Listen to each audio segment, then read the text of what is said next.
Hello everyone! I'm Ann, ang tindera ng Santa Cruz, Tiaga Isabela. I'm here in Bukid. Ito po yung aming bukid. Ang variety po namin is longpin.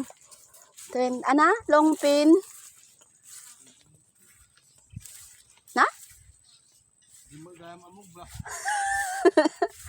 Ayan, basta longpin siya. Ito po yung resulta. Ayan. For the first time ganito ang aming palay dito kasi ang panahon dito sa amin hindi naman then sahod ulan lang po kasi. Ngayon naman ay binigyan tayo ng Panginoon ng magandang panahon. Maganda rin kasi ang aming binhi, kamahalan nga lang. Pero ito ang resulta, mga kapatid. Ayan. Malaki expenses, pero di bale, basta gabayan ka ng Panginoon, malaki ang kikitain mo. Lagi natin tatandaan, sa lahat ng kung ano man ang ating itatanim, kasama natin ang Panginoon. Ayan.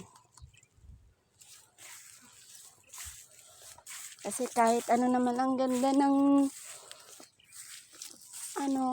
ng binhi natin, kung hindi naman sabayan ng magandang panahon, tapos hindi naman siya binigyan ni Lord ng magandang buhay, hindi rin yan i-effect. So, ang number one sa lahat, ang Panginoon. Sa Panginoon tayo magpasalamat. Ayan.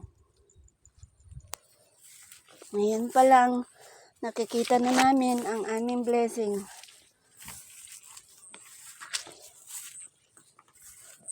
How many years din po kaming 13 years kaming ng asawa ko.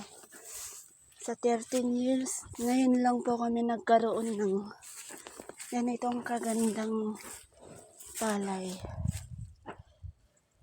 So sana Panginoon, patuloy mo tong gabayan hanggat siya ay ma-harvest na namin. Once again, thank you very much Lord. Bye-bye mga kabeshi. Uuwi na ang tinderos nyo. Tanghali na kasi.